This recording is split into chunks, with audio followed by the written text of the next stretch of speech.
you definitely No, it's okay. need some candle or something. Yeah, can you hear me? Yes, I can hear you. All right.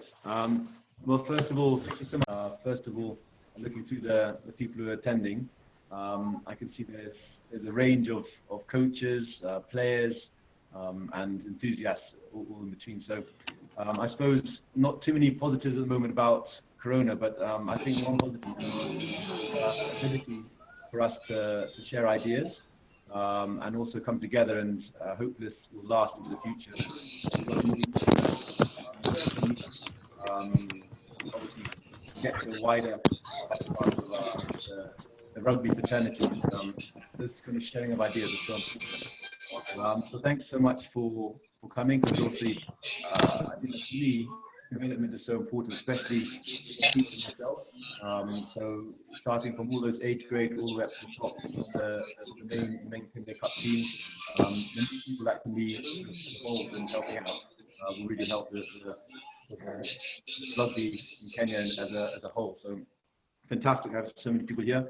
Just a little bit about me. I'm not going to talk too much about me because I want to go into lineouts. But just a little bit about my journey, so at least you know who I am and where I'm coming from, because some people may not know exactly who I am. So yeah, I was born in Durban and grew up in Zambia as a kid, and then moved to the UK when I was about 12, and that's where I started playing my rugby. And that's where I fell in love with the game.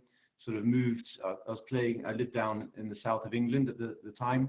Sort of played all this sort of age grade rugby. Hampshire was called Hampshire, up to London South East, and all the way up to the England schoolboys, and then England universities under 21s. So that was also my university days were played at Loughborough, which is one of the top sports universities in England, and I played for that first team for 3 years. So some great times there. Then as luck would have it, I moved out to Kenya in about 2001, and then sort of joined Nondies at the time, and then moved on sort of after 5 years of spending time in Kenya, sort of got selected for the Simbas, which was one of the greatest times of my life. Very proud to have played for the Simbas, and finished my career with them in 2011. So in that time, when I moved to Kenya, I sort of became a teacher, and that's where my rugby sort of coaching started. So I've coached all those lower age grades, under 9s, under 11s, under 13s. So that's why I understand how important it is to sort of really focus on those age grades children, because that's where it really starts. So if there's any young coaches out there, or coaches that sort of are in the age grade side of things, it's really fantastic you're here, so we can sort of build up those skills at an earlier age, because that's where we really are wanting to sort of develop. Then in 2015, Paul Adira became the under-20s coach, and then asked me to come on board with the team. So that's where sort of I moved up to the sort of older age grades, under 20s, and then last year I was kind of the Chipo and Simbas have been sort of made into a seamless program, so I also became the forwards coach for the Simbas as well. So that's been a great journey so far. So wanting to talk about lineouts today, and I see that Jason Hector's here, and he did a great sort of talk for us on scrummaging, and I'm going to sort of, it's the same principles we're going to talk about today. You can't just, when you're talking about set piece, when you're talking about trying to develop a set piece, you can't just throw the parts together. It's like a machine, it's like a car. You can't just expect to throw all the parts together and it's going to work. You've got to make sure that all those parts are working correctly. If you're missing the battery, the car's not going to start. If you're missing a tire, the car's not going to move. So you've got to make sure that you have all those moving parts ready. I think as a younger coach, that's where I made the mistake. You expect to put the whole thing together, and it's going to work. So you've got to really make sure that you are looking at the mini units, individuals and mini units, and then build up to that sort of full set piece. Just as Jason was talking to us about the scrums.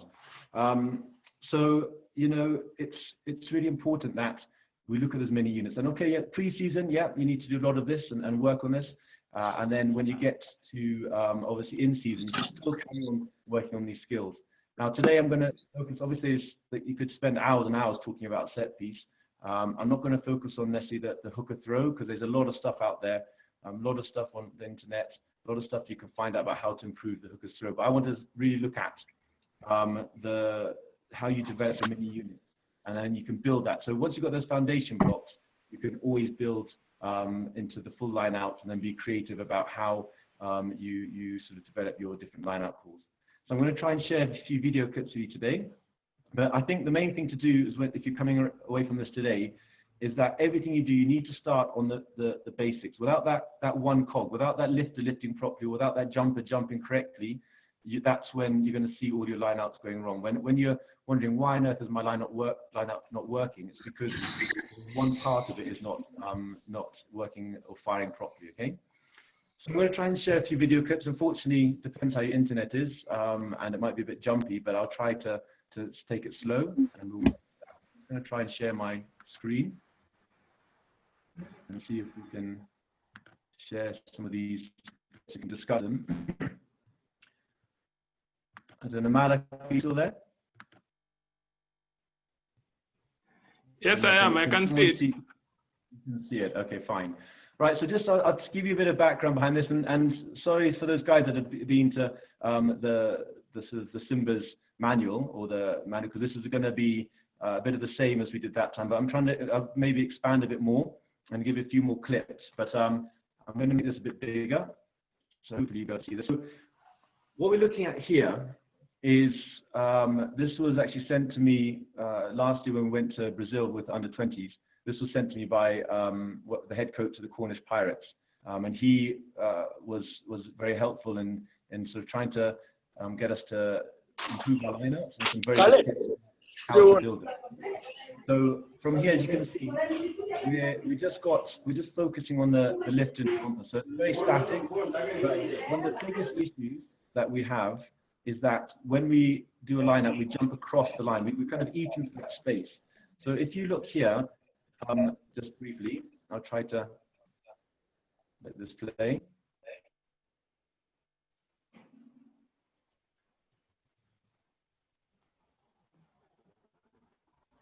So if you can see, maybe if you look on the right-hand side in particular, I'll just go back again. These kind of drills are really important. There's not a huge amount of movement, okay? All they're doing is really focusing on the lifter and the jumper, getting max height and making sure there's no drift. If you see those cones, it's very important, and this is where the biggest mistake in lineouts is that we're eating into that space, and by doing that, you're making it much easier for the opposition to win your ball, and also by moving across and not moving up, you're making it much harder for your lifters to do the job correctly. So if we just have another look at that quickly. So straight up and down, max height in a strong position, other side, up and down, and to max height. So these are kind of early, either pre-season or even in season. You need to make sure that these are the sort of the crucial cogs that we're talking about in the line out. Making sure that your lifters are lifting to max height, your jumpers jumping, you're not crowding each other, and you're definitely not moving across that line. Let me just look at, so we're going to go to a bit of a back ball now. If you notice there, the lifters were very focused on the jumper. They were looking exactly, he was the trigger, especially for that front ball. You know, it's a quick lift up and down. Now, if you look at the back ball, the lifters are actually looking at the hooker. So this is more of a throw jump, which is to do with timing. The front ball is often, the trigger is the jumper. When you're looking at the back ball, the trigger is the hooker, because obviously the throw is going to take the ball's going to take a bit longer to get to the back of the lineup. So let's have a look at this. If you look at where the eyes of the lifters, okay, that side there. On the other side, they're watching the hooker, okay, making sure that they're waiting for the trigger to come. And then also notice the yellow cone there. The yellow cone is an indicator. They should not be drifting across that line. It's really important to make sure, here we go, and it's straight up and it's straight down. And that is such an important part of the line out, which as I say, you know, as a young coach, I didn't really understand that, you know, you need to really work on that and make sure that these mini units, there's no point starting a full line out if your players don't know how to lift properly and how to jump properly, because what you often find is the jumper will, and the legs will move apart, and it makes it very, very hard for the lifter. So once again, now, once you've achieved those basics, you start moving into movement. And this is really crucial to get right.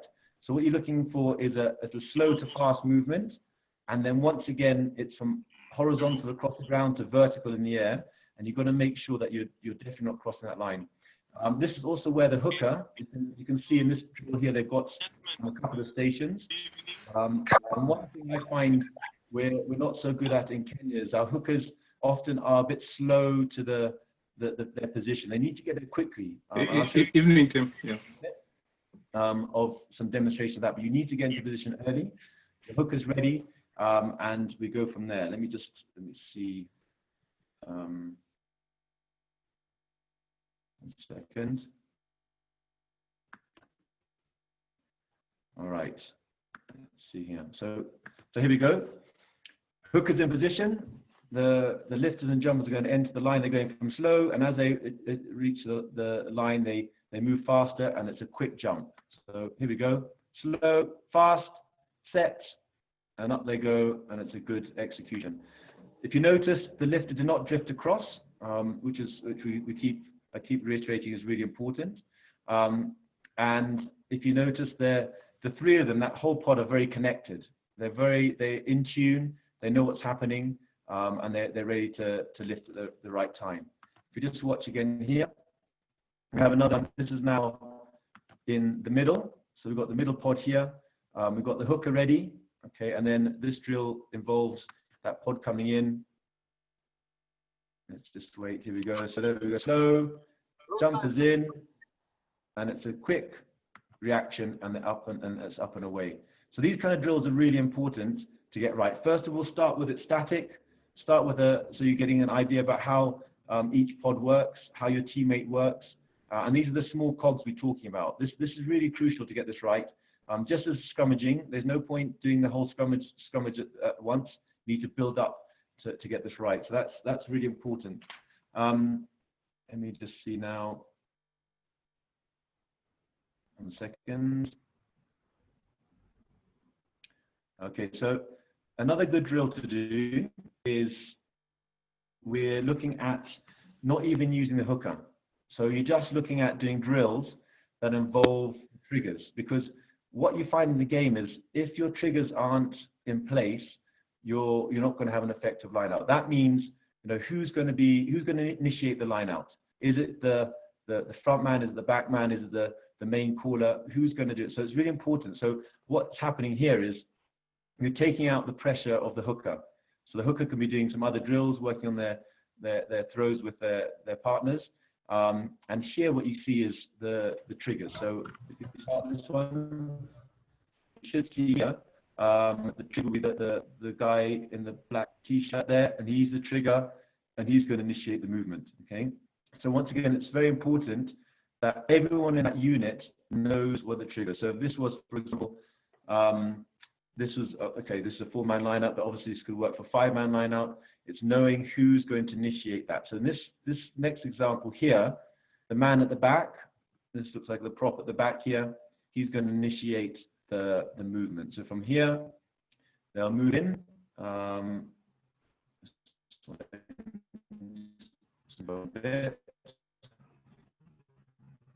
Okay, and there we go. The prop initiates, and everyone knows they're cool. All right, so those are some drills. I mean, obviously you can be creative. You can keep adding on to them.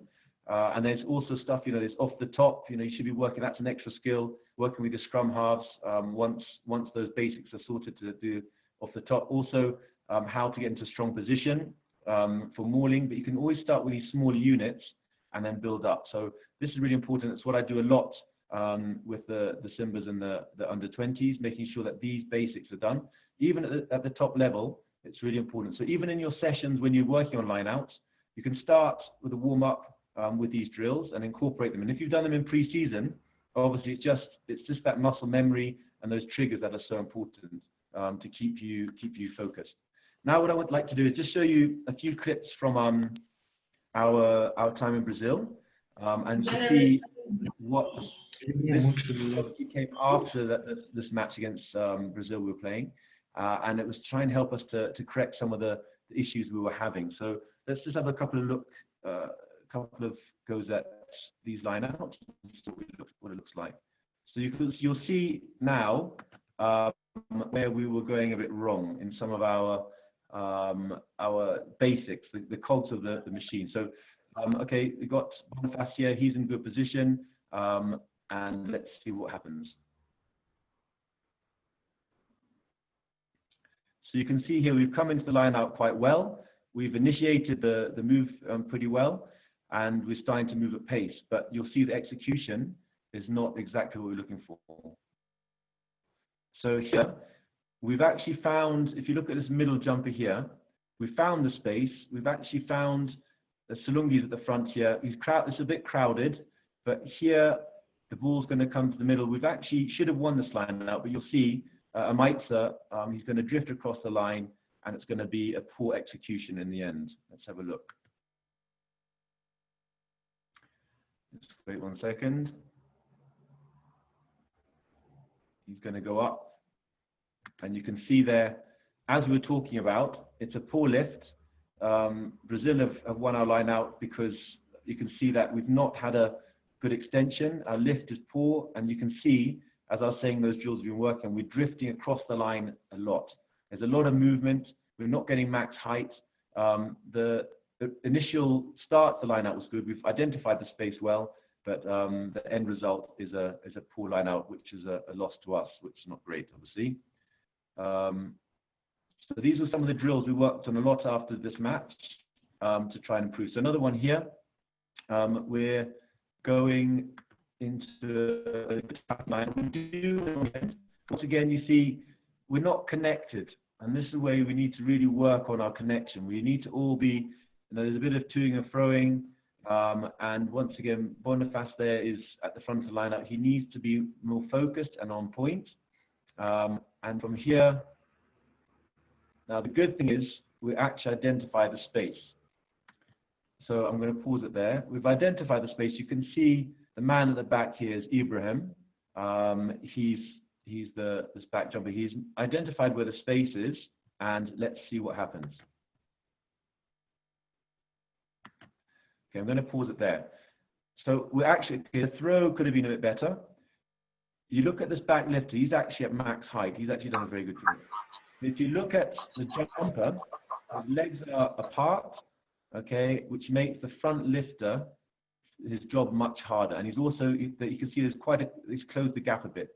So we do win this line out, but the thing is that the execution could be even better. And also, once again, the hooker's throw could be worked on.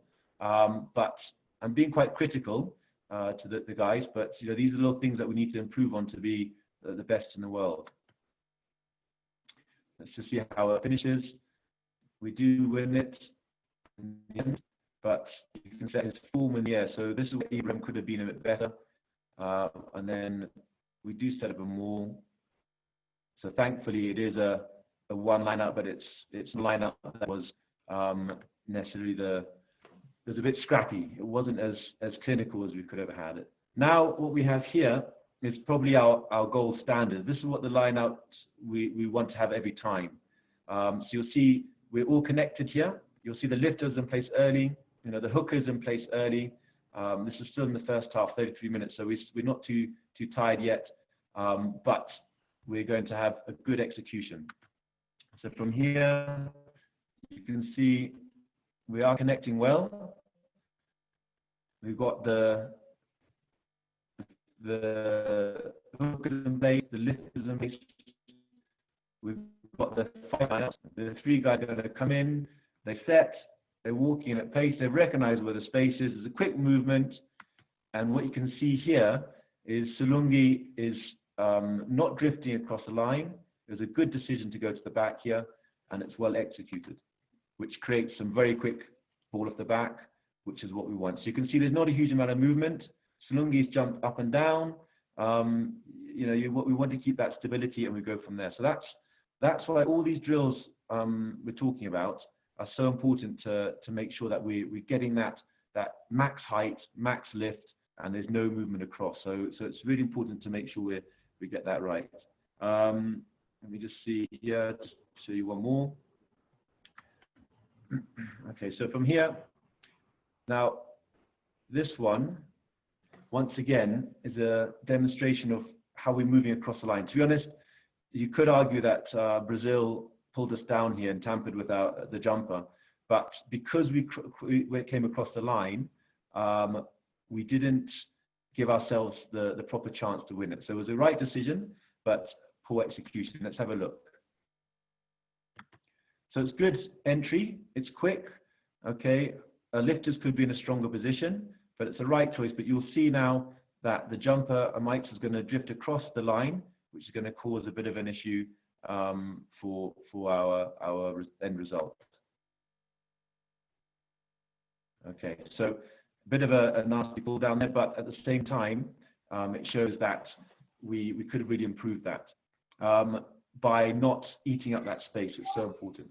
Right, let me just, I want to show you a couple of lineouts at the end here.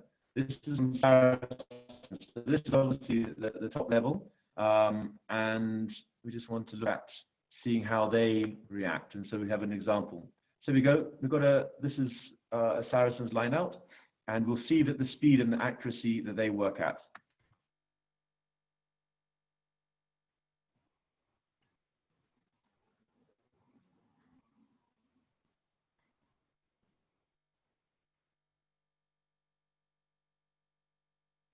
Okay, so if you saw that in that line out, slow to fast, everyone was connected, everyone understood what their role was, and then when the jump happened, it was extremely quick, it was up and down, they didn't enter into the line at all, and it was a very sort of, the jumper was straight up, straight down, and the opposition had no chance of getting hold of them at all. Let's look at, have one more. Here, once again, it's all about, this is obviously a lot of hard work and drill. So they've built up to get to this level, and it's looking at the speed. So you can see the number 5's entering. He's going to be the trigger, and then it's going to be over and done with before the opposition even have an idea what's happening. So let's have a look.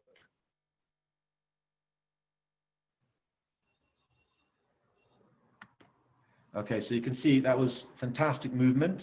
As he entered, the trigger was in, and the jumper was up and max height before the opposition even had a chance to think what was going on. So that's kind of the level we want to be trying to get towards. This. Let me just show you. I would like to show you a couple of things. So after these clips, we try to incorporate a lot more of this into our warm-ups to make sure that we were sort of getting the right triggers. And I've got a few clips to show you here from what we do, and we do this a lot at the moment. Let me just try to, if it's going to load.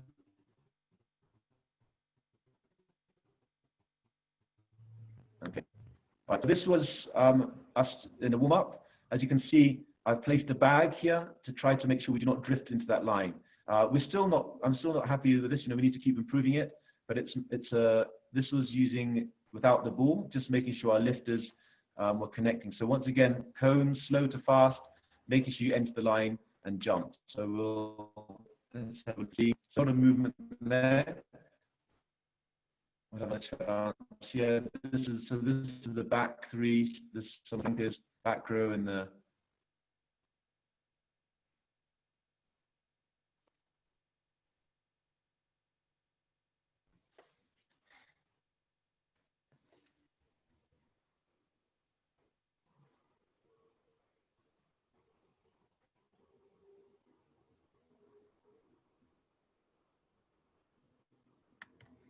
Okay, so what I like that there was a Duda there that came just before for this little group here, and what they were doing. If I just take it back a bit, he has very good entry to the line, good pace and good speed. His end result I find that he lost his form in the air, but generally it's a good movement. Let's just watch that once more time. Don't forget, we don't want any movement across that line.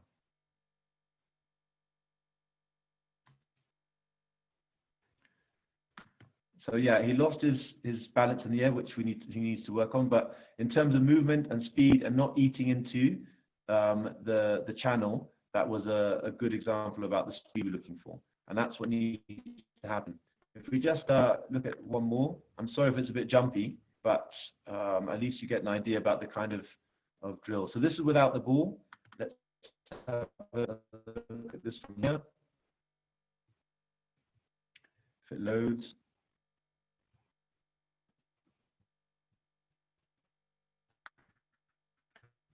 Okay.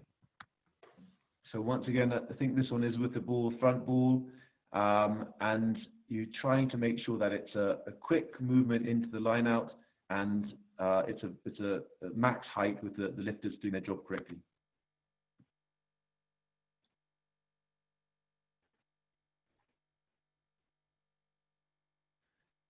So in that situation, we want the jumper to get into a stronger position.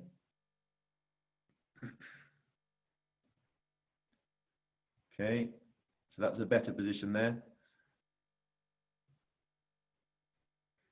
But these kind of drills are so important. So once again, a Duda, maybe the throw is not so good here, but good movement into strong position. There we go, ready for contact. So this way you can start getting creative, and you can start to getting in strong position for a maul, or you can look to do off the top. You can have a scrum half there to work, because that's also another big skill. So you need to start to link with your back line. One more little clip here. Let's see. So this one.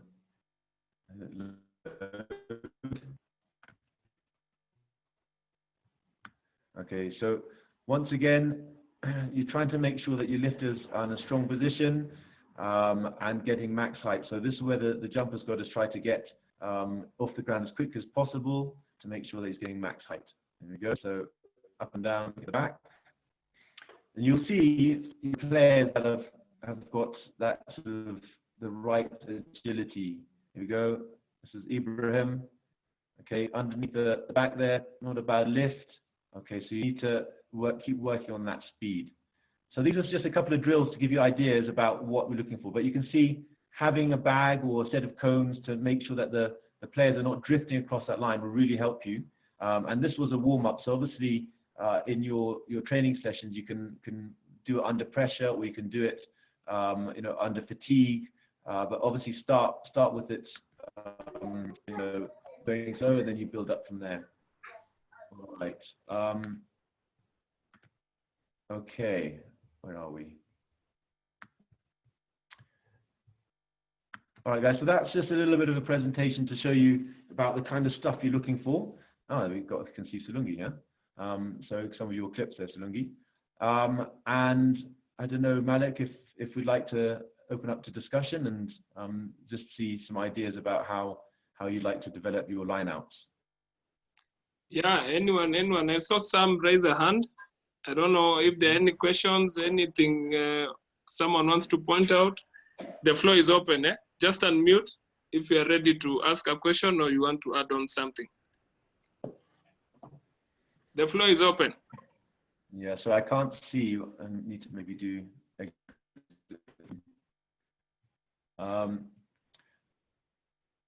suppose just while people are thinking of their questions, it's like we were talking. We've been speaking so far. I see Jason there. It's really important to start with those mini units, and then I'm not going to tell you how to to do your full line outs and how to come up with your creative ideas. But it's really important that those basics are really sort of firm and strong.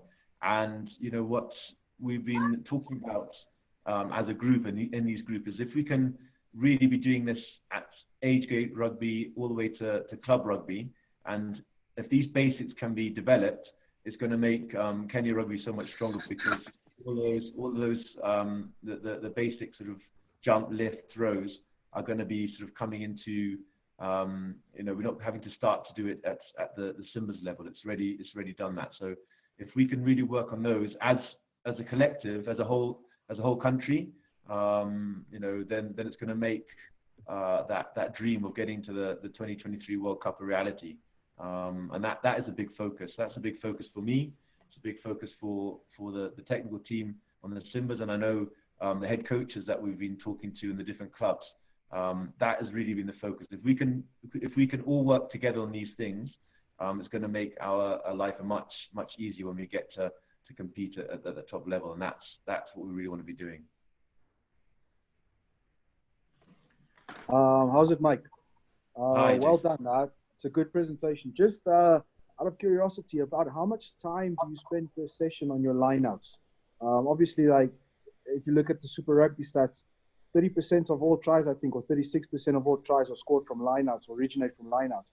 How much time do you spend relatively, in comparison to the stats? How much time do you spend on your lineouts itself? Yeah.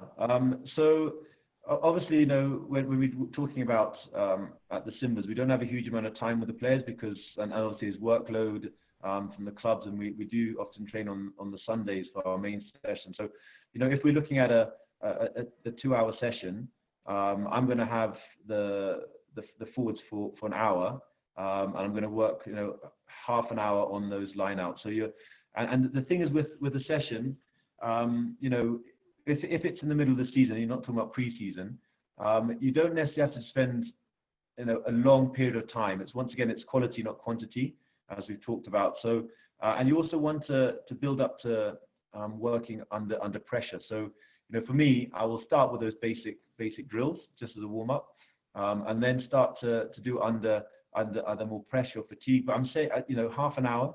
I normally have half an hour in that session. But as club coaches, I mean, I know that everyone's stressed as well because they often don't have the number of people, the coaches, to do everything that you'd like to do. But in your session, I'd be giving, if you're having 2 sessions a week, 3 sessions a week, you're looking for a good half an hour, 45 minutes to work on those lineouts, because it is really important to make sure that you're getting that connectivity between your players.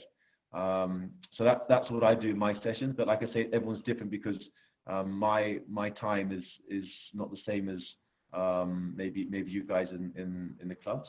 But yeah, you need to spend some time, and then within that, you're spending 5-10 minutes on the basics, and you're building into your bigger lineouts. And what I would recommend is, like you say, work under a bit of pressure when you get towards the end, or under fatigue, because that's the thing where we go wrong in the last 60 minutes, and that's where often we, as the top level, playing against Namibia's or the like, that's where we might struggle that last 60 minutes. So that's what we're focusing on, is being able to work under those conditions.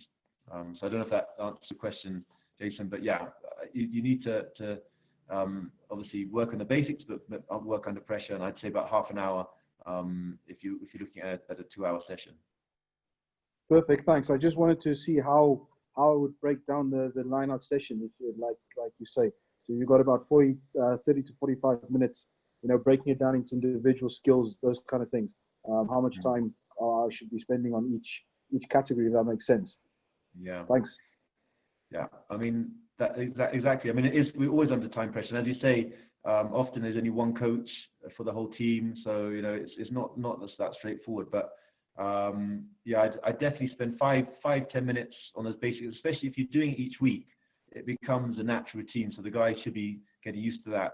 And you can obviously mix it up. You can bring in, as I said, off the top. You can bring in, getting a strong position. But once you've got those basics sorted as a warm-up, then you get into your short man lineouts, full man lineouts, and then I'd finish the last. So that middle 20 is working on your full lineouts, and then you're working under pressure or working under a bit of fatigue, and that's so you can do a bit of press ups, some sprints, and then you go to a line out and you keep working back and forth. So I'd say that last section, the last 10-15 minutes, you're working under a lot of pressure, just to make sure that guys can. It's like everything, isn't it? When you're doing passing, it's easy to do when you're fresh, but when you're tired, that's when it counts. So I think that's really important to have those different sessions, different segments of the session.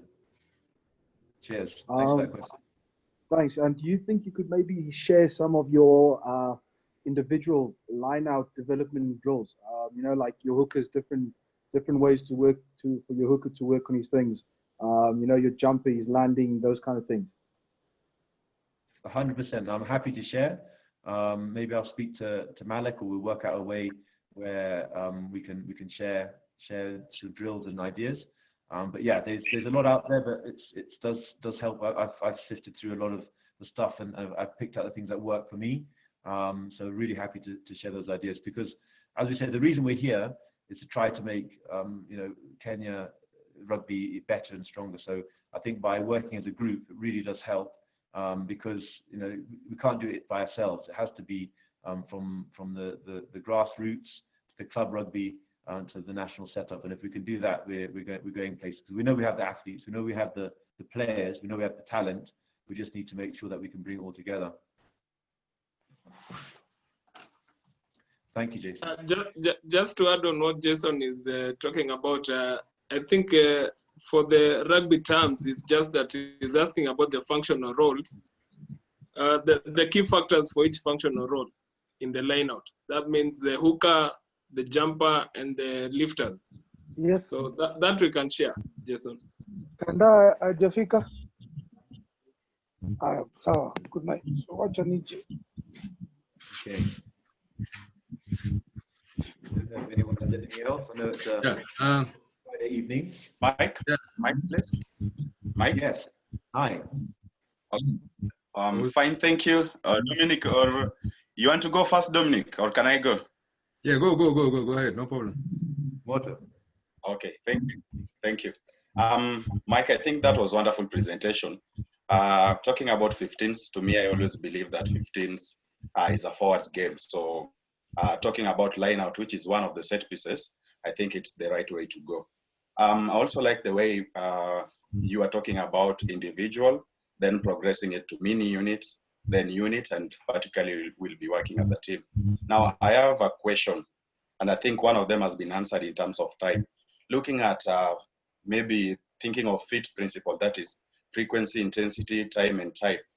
How frequent can you organize your session? Or, I mean, if you have 3 days in a week, how many days should you, how many days should you devote focusing on line outs as part of your training? So focusing on the FIT principle.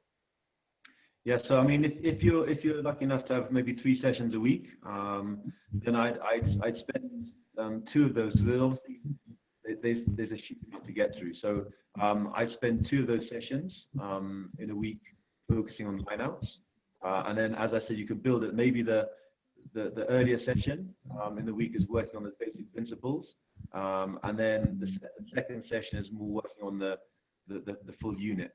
So you're always making sure that your repetition, because one of those things where if you don't just keep doing it over and over again, muscle memory is not there, that connection is there. It's not something that you can neglect, and because I mean, depends how each club does it, but normally the last session before the match, you're working on gameplay, you're working on overall play. So in that sense, even within that, you can still work on, let's do a line out here, a line out on the 22, line out on the halfway, line out on the 5-meter line. Then you might work from a scrum, and then you might work from a kickoff. So you can still incorporate the line outs into that session, but it won't be sort of a dedicated time to your line out. So you want to kind of build up a progressive build up towards your match day. So that's how I would structure it. Starting with making sure that those basics are sorted, and then especially early in the week, you would end up trying to build towards your the line outs that are semi-opposed or kind of, you're trying to make sure that connectivity is there. And then the second session on the whatever it is, the Wednesday, you might want to put it under more pressure. Like I say, work under fatigue. So you're always trying to a gradual build up to your match day. I don't know if that answers your question. Yes, you've answered. Thank you very much. Now, just the final question coming from me. Now that you've said you'll devote 2 days out of the 3 training days, so does it mean that you can combine both line out and scrummages in a session, or will you do a line-out session in one day out of the 3 days that you're working out? Thank you. Yeah, I think that's what I was just discussed. Yeah, I'm trying to say to Jason is that I would do both. So if you got your session on the Monday, for example, you got a 2-hour session. Let's say it's a 2-hour session.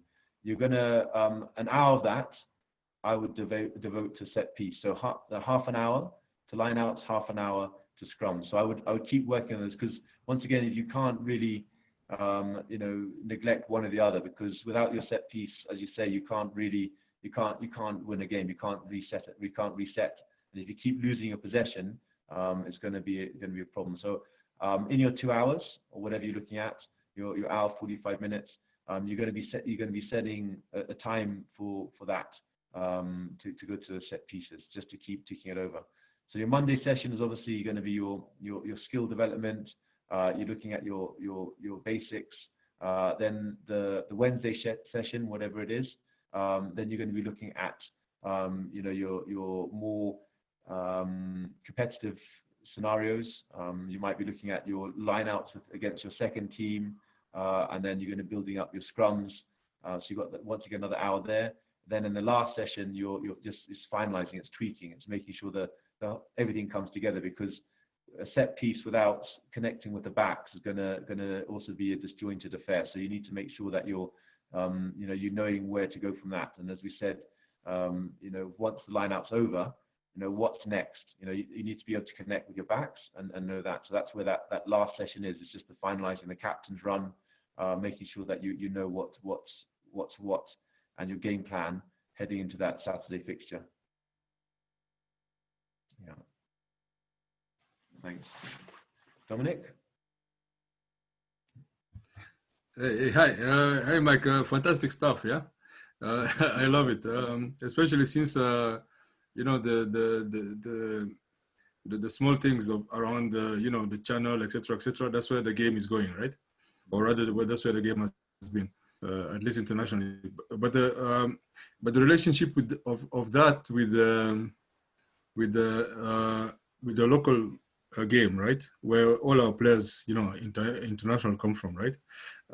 The local game has a problem with the referee of that particular area, because the way all our boys were jumping in the video, and the way the Cornish guys were jumping in Brazil, over here it's going to be called as a not straight. Yeah, can you hear me? Yeah, you went to the jumping. I think I've got the gist of it. Yeah. Yeah. So the way the whole video went, that's fantastic, because that's how it is internationally. You must jump like that, because that's how it's refereed internationally. But the way it's refereed locally is it's you're called out for not straight. Yet that's how the international game is. So we need to change a bit of how that particular area of the lineout is refereed locally, so that now it's in line with the international game. Yeah, I kind of see. I see what you're saying, because the problem is that if it's not necessarily if we're not allowed to keep that gap, it's going to encourage us to sort of creep in. Yeah. It's going to create a poor lift. The only thing is that by not moving into the gap, by keeping the channel, obviously it helps your hooker, because it's not going to seem like it's not straight, because by moving to the channel, that means that it looks like your throw is going off to one side. So I still think that by making sure that you're keeping that gap and moving from the horizontal to vertical, and you keep that gap, it's gonna help your hooker, because he's got more space to throw into. Because by eating into the gap and jumping, then it's narrowing the target for your hooker. Yeah, that's exactly how it is. The international game, you're supposed to do that, right? But that's how all our boys, you see, everyone who comes into the system, they all jump into the middle and step into the middle. So because the referees expect that locally, and that's the problem. Well, I mean, that's maybe for a discussion, you know, and once again, obviously our referees are so important for the game because without them we can't play. And I know having refereed many matches, there's a lot going on, and it's definitely a hard part of managing those, you know, with 8 players, 16 players doing all sorts of different tricks. It can be very difficult, but I do agree that it's something that we need to make sure that we're keeping that gap, because and jumping straight and getting max height, because what you'll see is that's why we often lose a lot of our lineouts, because we're not getting that full height, and then you know, when we get to that the higher levels, the opposition are you know, much quicker, much faster off the ground, so we're not able to compete because we're not reaching that full height and full lift. So yeah, I do agree. We do need to work on that, because if especially lower age grade and grassroots, if they're being encouraged to jump across the line, then it's not going to help us, because we're not going to be able to get. If you think about it, if you're moving sideways, how can you lift to jump you?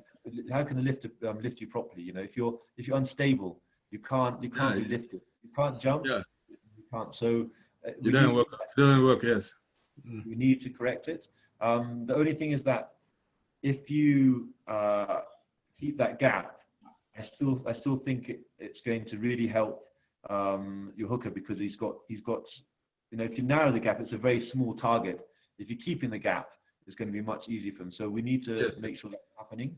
I don't know whether there's some referees, some of our referees here, who can tell us why they referee that way. I don't know. Yeah, I'm not sure, but I think that could be another whole discussion. But I just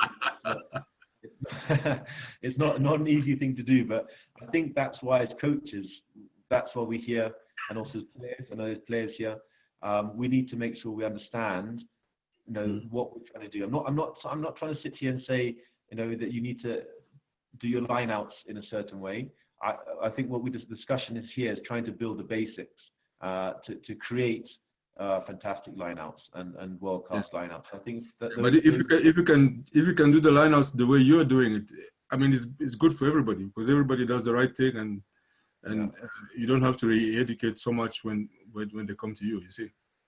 That's it, and I mean the thing is, that's why I said at the beginning, there's not many positives out of Corona, but this kind of discussion, I don't think we would never had this setup. It was always there, but we never used it. So I think, you know, once this is all over, these kind of forums and these kind of chats are only going to help us more and more, because by talking, we can understand where each one of us are coming from. We can understand the pressures we're under, and then, you know, it means, like you say, by the time it gets to national level, all of these things are being discussed and understood at grassroots all the way up. So I think this is fantastic, and I really appreciate everyone coming. Yeah. Okay. Super. Cheers, man. Cheers. Thanks so much. Okay, so I saw a message out. I don't know if anyone. It's Oliver. Okay, Oliver, you can go. Oliver. Okay. Hi, Mike. Hi. Okay. Thank you for the great work. My question would be about how much time you dedicate to line-out contest, especially when maybe preparing for a match, maybe a test match, or maybe a serious match to play maybe over the weekend, and you're preparing. How much time do you dedicate on attacking lineouts, and maybe how you're going to contest for the weekend? Because I tend to think we can get, when we put some work into lineouts, we're likely to get our ball. But it will not only help us when we get our ball and we're not putting pressure on the opponent's ball or the opposition's ball. How much time do you dedicate to distract the opposition's ball? Yeah, so that's a very good point, because obviously we've only talked about trying to develop our attacking line out, but there's like I say, there's so many different facets to the game. So that's where kind of that session before you're heading into the match, you're looking at a lot of gameplay, because you've got to be able to execute this under pressure. Okay, so it's a gradual build up from the beginning of the week. And yes, you do need to spend some time looking at defensive lineup. So I do that in that second session in the week where you're trying to bring everything together. So you hopefully would have your second team and your first team, and that's where you're going to be. I mean, because obviously, guys are competitive. That's why we play this game. You want the second team wants to be the first team to get their spot, and the first team obviously needs that competitive edge. So that's where you can start to bring in that defensive element. So yeah, I mean, it is you're under a lot of time pressure, but that especially in that second session when you're starting to look at the competitive lineups against your second team or under pressure or under fatigue, that's where you can one team will be working on their defensive structure and the other team will work on their attacking structure. We're still obviously we're still amateur. I mean, we're trying to. We don't have hours and hours in a day or week, the whole week to work on these things. So we are under a lot of pressure. And also, as I'm fully aware, coaches often, most teams only have one coach, or they have a first team and a second team coach. So you're under a lot of pressure to try and get these things done. So you have to kind of compress and squeeze everything to smaller amounts of time. But that's where, if you have the 3 sessions a week before your match, that second session, that's where you can put a bit more load on. And I would put that under a bit more pressure. So you're looking at situational play. You're trying to move the players a bit, so it's not as straightforward as the session at the beginning of the week where it's just up and down, working on basics, working on working on your lift and jump. So you're kind of that gradual. You're always trying to work towards hitting that sort of peak before you hit your match on the Saturday. But yeah, it is a struggle. It's not easy. But that's where I would combine it in that middle session where you can put a bit more load on your players, and that's where you can work on your defense and attack. Thank you very much. Thank you, Oliver. Jason? Another one? No, it was the same question Oliver asked actually. I was just curious as to how much time you would have spent on analyzing, because myself, I'm guilty of overcoaching or over-analyzing at times. So I was just curious as to how much time you spent on analyzing opposition lineouts and whether you go with the standard lineout defense or whether you train your defense specific to what the opposition does. And the same on attack. Do you plan your lineout call specifically for that team and what you wish to do? But you answered it with Oliver. Yeah, I think, once again, Jason, we talked about this. It would be great to have a lot more footage, and hopefully going forward we can try to work out something where we do get more films that we can analyze, because that does help. And it's also, when you do get to like, I'll use the example of last year with Brazil, you do get a lot of footage. And when I think Billy was here earlier, when you're lucky enough to have a stats man who can give you that, then you can start to do more analysis. Generally, we're not that lucky most of the time, and you might get the odd clip of. I remember when we went to Brazil, the Canadian stats man was he was in all sorts of trouble because he couldn't find any footage of us. Obviously other teams it's much easier to get footage, but for us, and he was kind of trying to get anything because obviously they're a different level, Canada, and what they expect. And they had sort of 3 or 4 guys doing stats. And they were desperate to get sort of anything on us because we were kind of an unknown. So the more we can get, the better. Generally, I'm always someone that likes to compete. I don't like to give easy ball away. So I often work on if it's just outside the 22, I always want to get 2 pillars in the air. I want to get 2 guys up, and then obviously if we're in the red zone. That's where you're going to only put 1 at the front. We're going to keep down. But that maul defense is something that that's one area that we need to work on, especially when you get to the international level, because when you come against the likes of Namibia or Uruguay, who are, they're beasts, they're monsters. And that's where you do have to work a lot on your maul defense, because that's a weakness where they're going to exploit you throughout, constantly. They're going to kick for the corner and work on that more. That more. So mauling defense is something that you can't neglect, because if you come across against a bigger team or a heavier pack, they're going to exploit you and expose you there. So good questions like from Oliver as well. trying to find the time is difficult, even at Simbas level, because you have a short amount of time with the players, and that's why these discussions are so important, because the more time you can put into this at the earliest stages or club level, the better. And I suppose that's another discussion for another time, looking at defensive lineouts. And this is kind of the sharing that we need to keep up and keep working on, because it can only make us better. Yeah.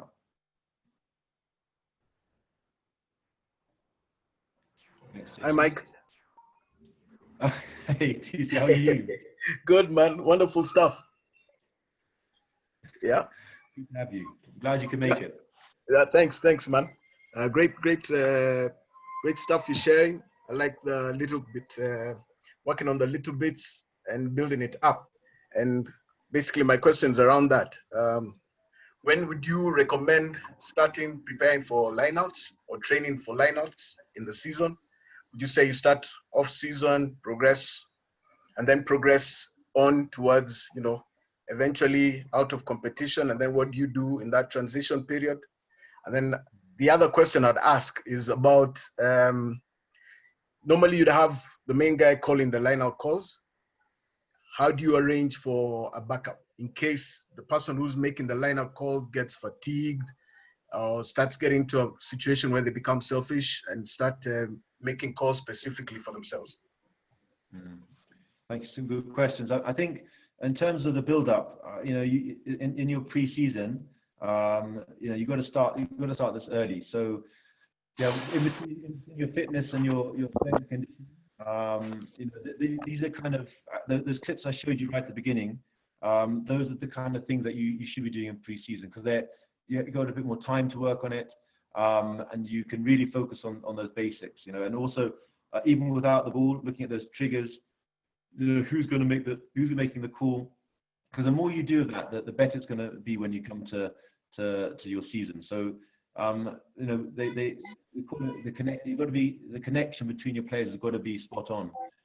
Without that connection, that's where you see players colliding with each other. That's where you see the jumper going out without the lifter. So the more you can do with that and understand where your calls are going to be, who's going to make them, where the triggers are, that's going to be really good. So pre-season is a perfect time to start those basics.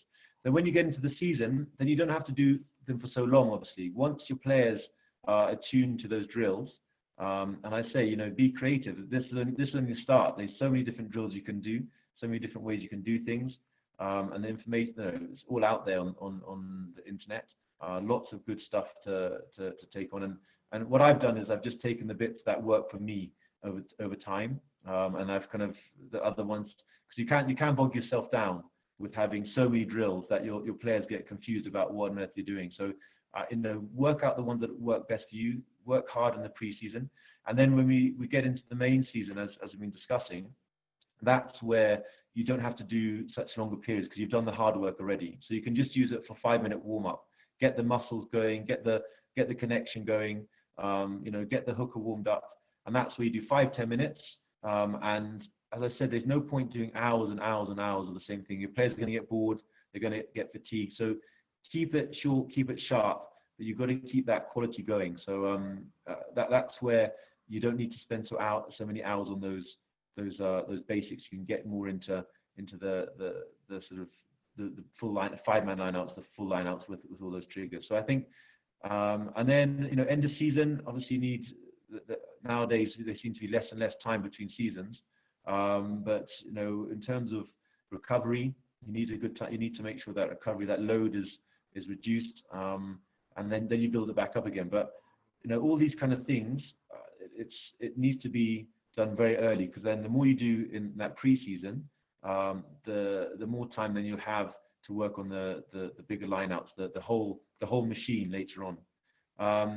So that was the first one. The second one, your line-out calls. Who makes the calls? It's a good point, because when your second row, I mean, generally it's one of the second rows makes the calls, or maybe the number 8. But what I find is, especially, I mean, working with under 20s, obviously it's a very strange thing when I work with under 20s, because you don't stay with the same team for many, many seasons. It changes season by season. So it's very important to find who's able to make those calls and who's under pressure, especially when they're fatigued.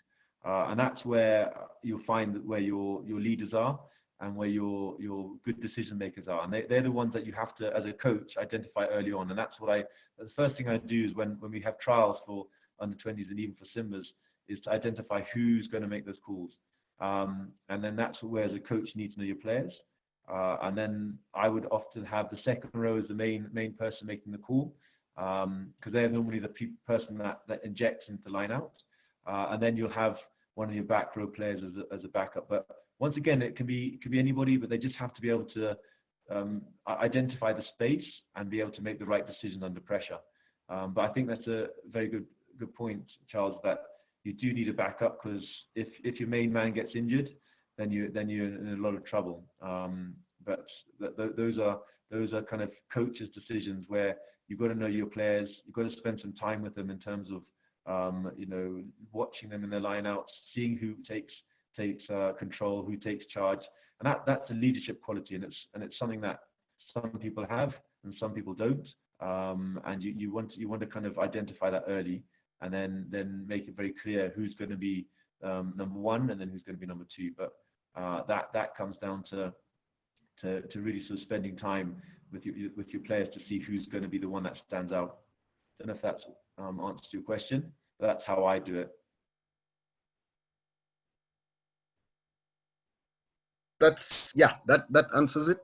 Thanks very much. Good to see you. Good to see you too. Now that's another thing I tell you. Having these sessions is great, because it's what I love about rugby is it's a very small fraternity. So yeah, it's good to see everyone, and good to see that everyone sort of, especially some of the older boys, are coming back into coaching and into it's giving back as such. So very nice to catch up.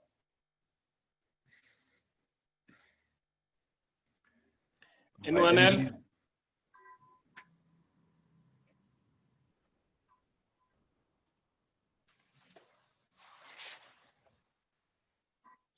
I think I have my question. Between lineouts and scrums, which has a higher percentage as a set piece for scoring? Ooh, gosh. Lineouts. Lineout is probably the best platform to score from. So I think, I mean, we know Jason loves his stats and his, so I'm going to go with him. But thinking about even in the matches I've played or coached with, the lineout is such a great platform, because it's so dynamic. You have so many different options.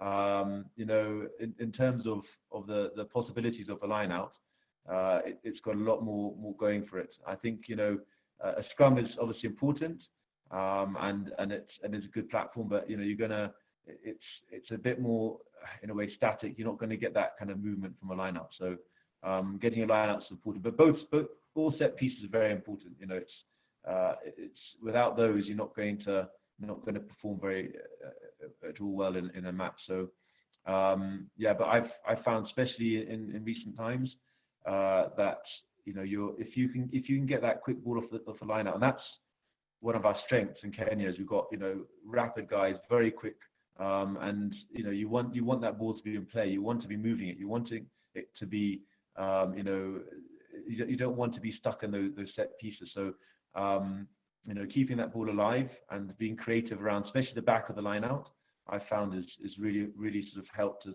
score tries. You're especially bringing that blindside winger in. We use that a lot, and it's created some fantastic tries to work from. So yeah, line out. I'm going to go for lineouts, Malik. Although I don't have any. I'm going to need to speak to Billy. Where's Billy? Billy's going to get me proper stats now, but we'll go with Jason. Don't put me in trouble, Mike. There he is. There he is. When we're answering, I see Jason is just shaking his head. Jason, anything you want to add? No, I agree 100%. Remember, scrums, you're 5 meters back, line out, each team's back defense or attack is 10 meters. So you've got 20 meters of attacking space. So, I mean, it's relatively straightforward. If you have 20 meters of space in Kenya, especially, you've got big boys, quick boys, give them a little bit of skill and space. I mean, yeah, it's devastating what they can do. So, yeah, lineouts, I think, is your most potent attacking weapon. And again, like Mike said, all set pieces are relatively important because without the ball, you can't really score. So, yeah, no, I agree 100% with Mike. Sawa sawa.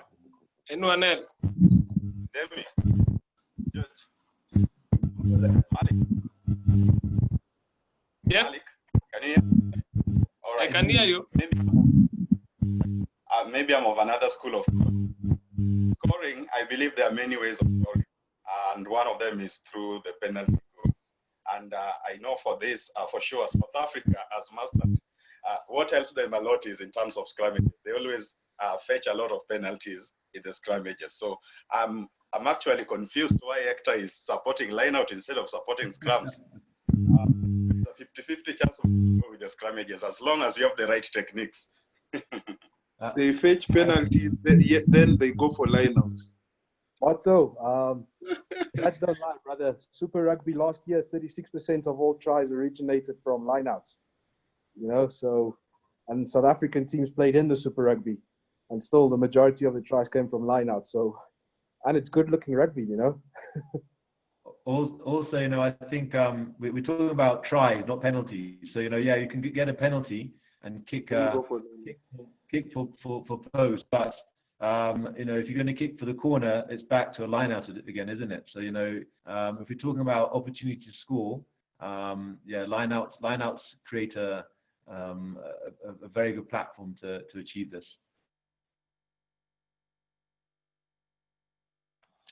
Moto, are we together? Also together, what I was going to say is there are many ways of scoring and scoring. We have other penalties and like, so I wanted to put that point because when you say scoring, maybe other people just thought of one way, which is the tries, of course, but we have other ways of getting those points. If you have the In South Africa, we just give the ball to Jez and Colby. Yeah. You know what I like the motto. I always say you don't want yes men. You don't want people that just always going to say yes. You need people to be able to challenge. So that's what the discussion's about. I never get angry with someone who's going to come with a counter argument because it makes us think. But yeah, I think Jason's got the stats on his fingertips. So the apparently what 36% came from line out. So that's stats. All right. But you know, it's always good to talk. Yeah. Anyone else? Any question? Anything to add on? Any comment?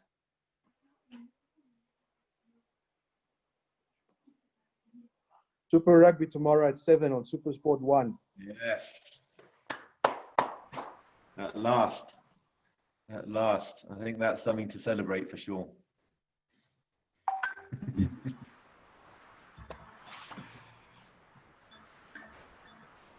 Hello, Mike. Yes. Nice to see you guys. Thanks for the sharing. No problem. Always good to share.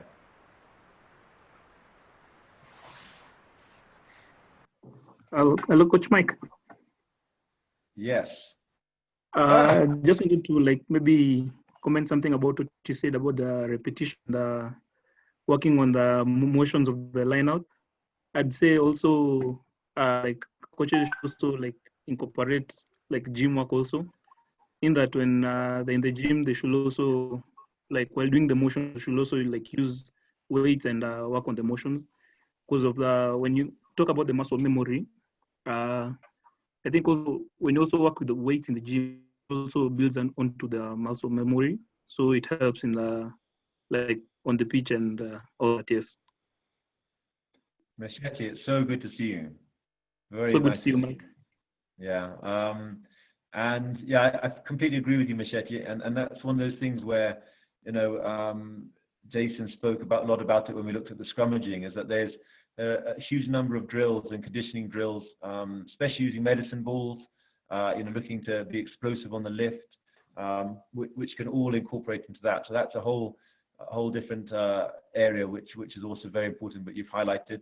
And I know that you do a lot of research yourself, and you've sent me some very good clips on scrummaging. So keep that up. I think that's a really good for players to keep wanting to extend and improve themselves. But yeah, it's a good point, a very good point, that muscle memory and that explosiveness, you know, all come down to also that other very important part, which I've always said is the conditioning. You know, it's in the manual we've been talking about for Kenya Rugby and with the head coaches. You know, you've got to start with the conditioning. You've got to start with you know, MASTI. You've got to start with work very closely with your clubs and your conditioning coaches, and that also is a very important part to make sure you have an effective, explosive, powerful lift or jump. So yeah, thank you very much. Very good point. You're welcome. Keep safe, keep fit, keep working, Machete.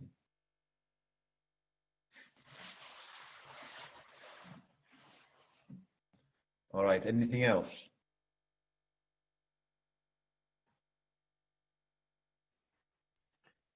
I don't think there's anyone else, but I know Kenyan time guys are still joining. You're welcome. As much as we are ending. So Mike, I want to say thank you, Coach Mike Aung. Thank you so much for sharing your time with us. And for everyone who came in, asanteni sana, keep safe. Tuonane tukirudi. Okay, asante sana, kwaheri. Kwaheri. Na join sale wako kwaheri.